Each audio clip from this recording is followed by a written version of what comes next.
So OpenAI had their Dev Day 2025 or Developers Day earlier this week, and they launched a bunch of new features, new products, and it did not disappoint. They launched the Apps SDK, which is a framework that allows developers to build apps within ChatGPT. And so they're positioning themselves as a new distribution channel where this may become like the iOS store or Google Play Store, but for the AI age. We'll see how it kind of shakes out, but they have all the guidelines for it right here for if you want to go about building an app and actually integrating it into the platform ChatGPT. So they have some examples here of the design guidelines, for instance, and how that might look. During the demo day, they show what it looks like to interact with these apps there. And in this video, I want to show some of these examples that showcase the capabilities now of ChatGPT, but this is what it looks like. So the idea is that you can build an app and then submit it to ChatGPT, and then it'll integrate with the platform. There's still a lot of uncertainty around what role it'll really play. Is it that it'll interface with ChatGPT during the regular experience as people are using it?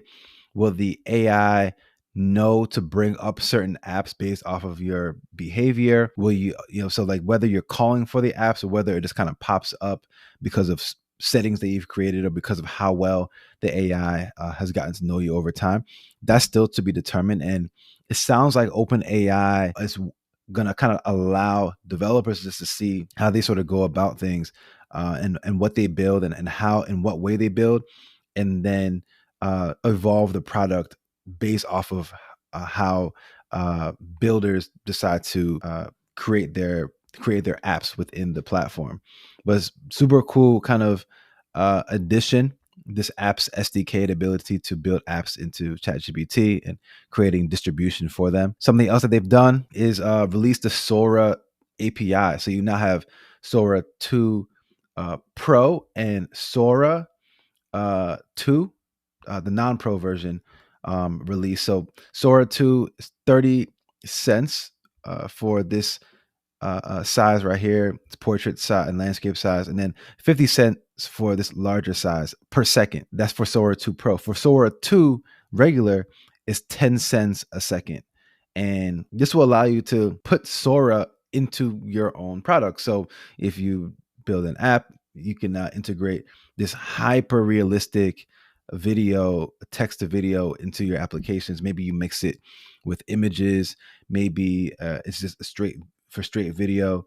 And you can expect now to see a lot of your favorite text to video applications. Think Higgsfield, think HeyGen, which just announced that they've integrated Sora into it.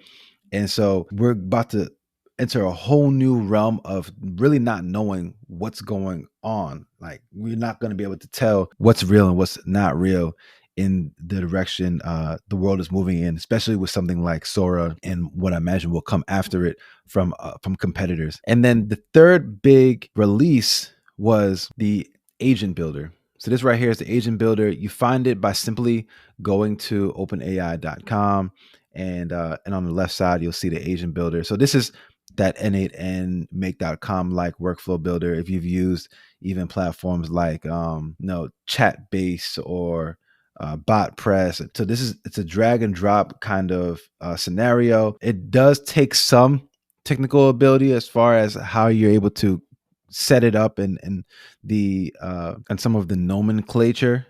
It's all OpenAI models. That's been one of the criticisms of it, in that unlike N8N and some of these other platforms where you can use different kinds of models, whether it's OpenAI or Google or some of the open source models, it's all OpenAI models.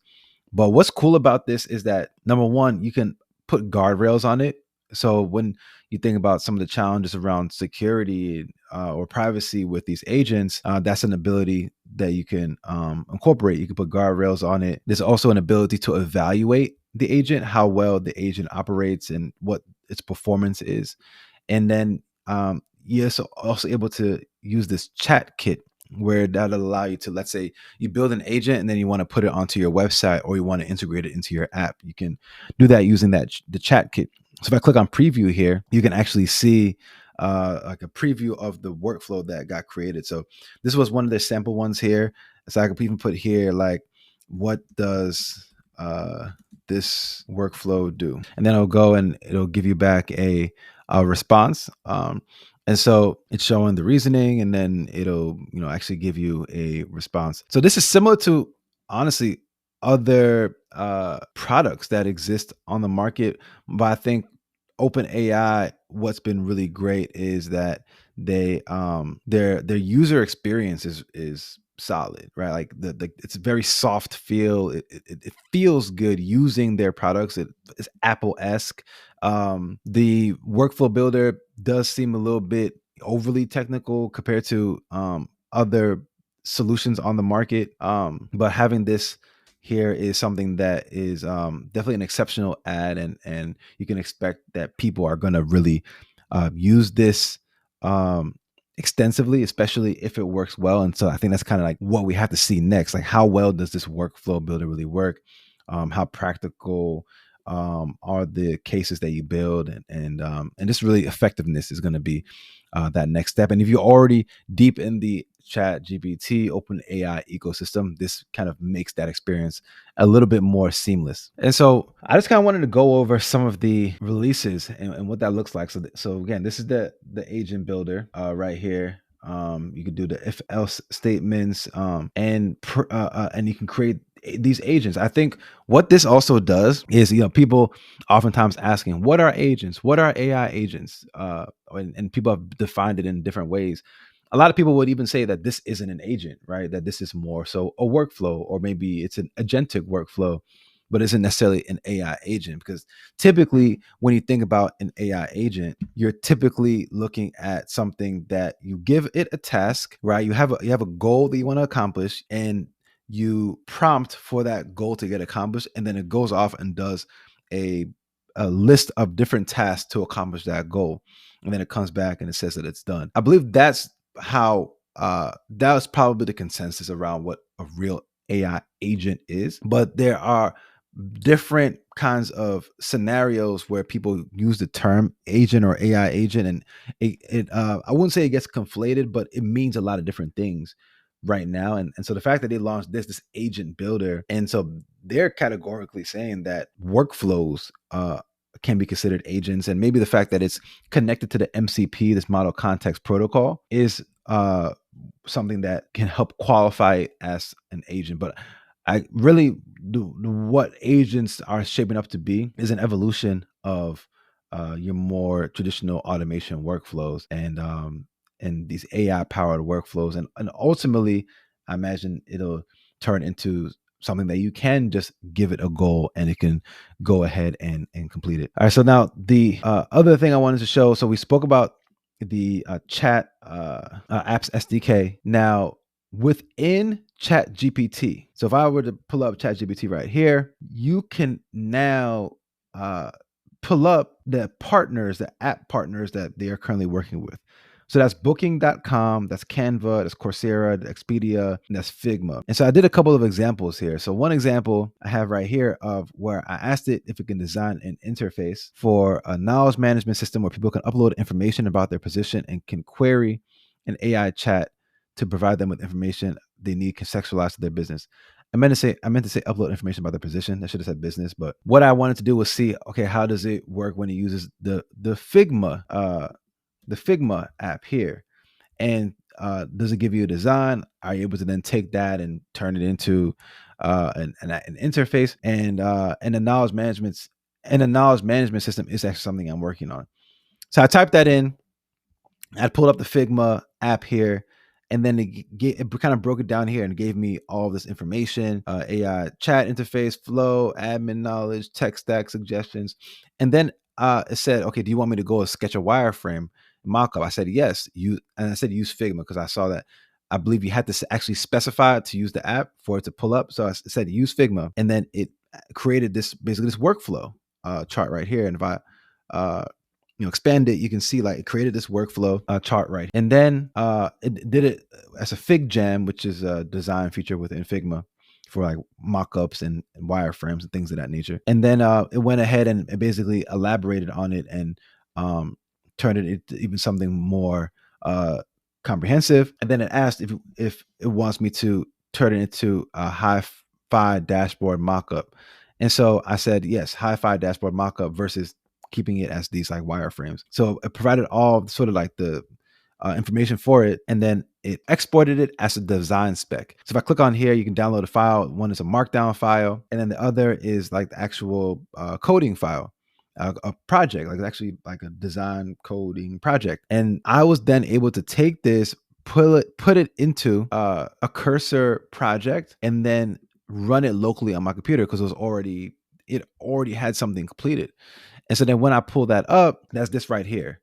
So this knowledge, you see KMS here for short for knowledge management system. If I click on OpenAI chat, it shows you here. This is basically like a mock-up, a design mock-up of what it looks like here. So starting with that Figma workflow, and then created the design for you, and then it pulled up this in again. I used Cursor I downloaded the files, popped it into Cursor, and was able to have this created. And so I was definitely impressed with what the Figma was able to do. The other example I have is this right here, this vibe coding guide. So basically, I've been working on this this vibe coding guide for just to kind of talk through going from an idea to an MVP using vibe coding. I prompted for a Canva build of like a presentation for this vibe coding guide with some solid images, and it came up with some really good stuff. I mean, so this was the first one it came up with, and you can actually open it in Canva, and it'll have the full sort of presentation created. Like this was all just from the one prompt where I said to turn it into I don't even think I said presentation. I think I just said like use Canva to maybe visually show it, and it created this whole presentation. It used different kinds of wording, and it all sounded really good. And I really liked this design. There was one or two images I didn't love, like obviously the images that have flyers and this paper's incorrectly spelled. That's not great. But outside of that, from a design perspective, I liked it a lot. This was and they gave you 4 examples. So here was another example right here that I also really liked a lot. Very magical, if you will. And I mean, these were just nice designs, and this was something that was almost ready to go. Like you could take this and actually, turn this into a presentation. And so this is important to talk about because the ease with which I was able to build this, right? Like I already had this guide basically created. And I was able to just say turn it into a presentation, and I don't even think I said turn it into a presentation. I was able to just say to show it in a different kind of way, in a visual light, and it created this. This goes to show that knowledge and even just tasks where you're putting just different kinds of work deliverables together, it's becoming commoditized, right? Like think about how long would it take to put a presentation like this together. One of the areas that these AI platforms have fallen short has been with presentations. That's why I really like Kimi 2 slides, because it puts together pretty solid slides. I've been using Kimi for a lot of my slides, but the fact that like I could have put the copy into chat to then create a presentation with Canva, and it's actually like a solid presentation, and it actually has the app integrated into the platform. And that's one of the areas that OpenAI has really leveled up now, because typically when you're looking to combine or integrate like a Canva or one of these platforms, it doesn't work well. We've had the GPT, so you have like a Canva GPT, for example, or you have, if I were to pull up, pull up a booking, that you have a booking.com GPT and an Expedia GPT, but they don't integrate well into the actual chat GPT experience.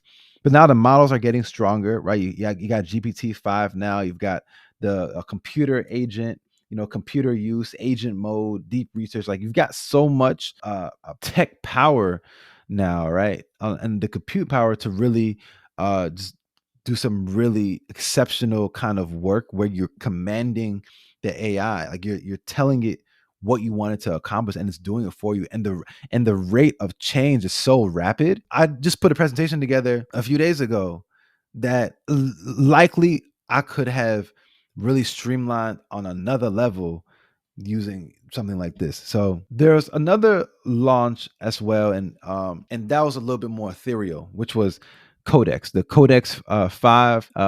During the demo day, they showcased Codex and building something for the demo while the demo was happening. And what I would say is the ability to run Codex locally on your computer. And if you go to chat, you'll see it on the sidebar.